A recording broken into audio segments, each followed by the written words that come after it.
আসসালামু আলাইকুম। আমন্ত্রণ গোল্ডেন নিউজ হোম কেয়ার উত্তর আমেরিকা বাংলা ভিশন সংবাদে। আপনাদের সাথে আছি মিথিল ইসলাম। ফিলিস্তিনের গাজা পুনর্গঠনের জন্য প্রস্তাবিত পিস অফ বোর্ডে যোগ দেওয়ার শীর্ষ নেতারা প্রথমবারের মতো একটি বৈঠকে বসতে যাচ্ছেন। আগামী 19 ফেব্রুয়ারি ওয়াশিংটনে অনুষ্ঠিত হবে এই বৈঠক। এদিকে সাংবিধানিক সীমাবদ্ধতার কারণে গাজা শান্তি পরিষদে যোগ দিচ্ছে না ইতালি। মার্কিন সংবাদ মাধ্যম এক্সিওসের প্রতিবেদনে বলা হয়েছে, প্রেসিডেন্ট ট্রাম্পের উদ্যোগে গঠিত গাজা পিস অফ বোর্ডের সদস্যদের প্রথম বৈঠকের প্রস্তুতি চলছে। এতে যুক্তরাষ্ট্রের এক কর্মকর্তা সহ বোর্ডে থাকা আরও 4 দেশের কূটনীতিকরা আলোচনায় অংশ নেবেন। গাজা পুনর্গঠনের জন্য প্রয়োজনীয় অর্থ সংগ্রহের উদ্দেশ্যে এই বৈঠকের আয়োজন করা হয়েছে। তবে পরিকল্পনাটি এখনও প্রাথমিক পর্যায়ে রয়েছে। এতে যে কোনো ধরনের পরিবর্তন আসতে পারে। গাজা শান্তি পরিষদ মেম্বারদের বৈঠকের আগে 18 ফেব্রুয়ারি হোয়াইট হাউসে ডোনাল্ড ট্রাম্প ও ইসরায়েলি প্রধানমন্ত্রী বেনিয়ামিন নেতানিয়াহুর মধ্যে আরও একটি বৈঠক হওয়ার কথা রয়েছে। এদিকে পিস অফ বোর্ডে যোগ না দেওয়ার ঘোষণা দিয়েছে ইতালি।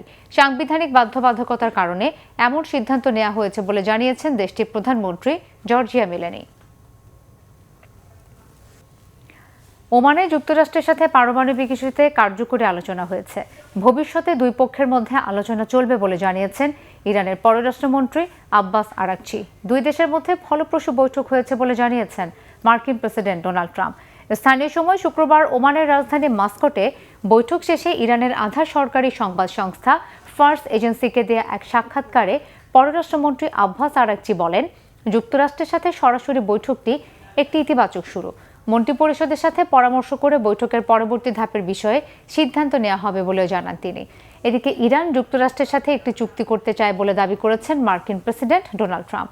যুক্তরাষ্ট্রের প্রতিনিধি দল আগামী সপ্তাহের শুরুতে তেহরানের সাথে বৈঠকে বসবে বলেও জানান তিনি।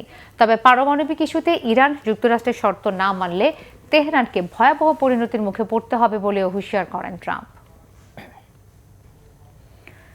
ভারতের উপর আরোপিত 25% শুল্ক প্রত্যাহার করে নির্বাহী আদেশে স্বাক্ষর করেছেন যুক্তরাষ্ট্রের প্রেসিডেন্ট ডোনাল্ড ট্রাম্প।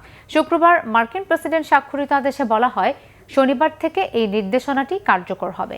প্রেসিডেন্ট ট্রাম্পের নির্বাহী আদেশে বলা হয়, পরোক্ষভাবে রাশিয়ার কাছ থেকে তেল আমদানি বন্ধ করার প্রতিশ্রুতি দিয়েছে ভারত। পাশাপাশি যুক্তরাষ্ট্র থেকে জ্বালানি পণ্য কেনার প্রতিশ্রুতিও দিয়েছে দিল্লি। এছাড়া সম্প্রতি 10 বছরের জন্য প্রতিরক্ষা সহযোগিতা সম্প্রসারণে যুক্তরাষ্ট্রের সঙ্গে একটি কাঠামোতে সম্মত হয়েছে ভারত। এই বিষয়টিও নির্বাহী আদেশে উল্লেখ করা হয়েছে। এসব বিবেচনায় ভারতের উপর থেকে শুল্ক প্রত্যাহারের বিষয়টি কার্যকর করেছে যুক্তরাষ্ট্র। মাত্র কয়েকদিন আগে মার্কিন প্রেসিডেন্ট দাবি করেন, ভারত ও যুক্তরাষ্ট্র একটি বাণিজ্য চুক্তিতে পৌঁছেছে। তখনই ভারতের উপর থেকে শুল্ক প্রত্যাহারের ঘোষণা দিয়েছিলেন ট্রাম্প। পরে ভারতের পক্ষ থেকে প্রধানমন্ত্রী নরেন্দ্র মোদীও বিষয়টি নিশ্চিত করেন। এই ছিল এখনকার মতো। আগামী বুধবার বাংলাদেশ সময় সকাল 6টা, মঙ্গলবার নিউ ইয়র্ক সময় রাত 8টায় উত্তর আমেরিকা বাংলা ভিশন সংবাদ দেখার আমন্ত্রণ রইল। ধন্যবাদ সবাইকে।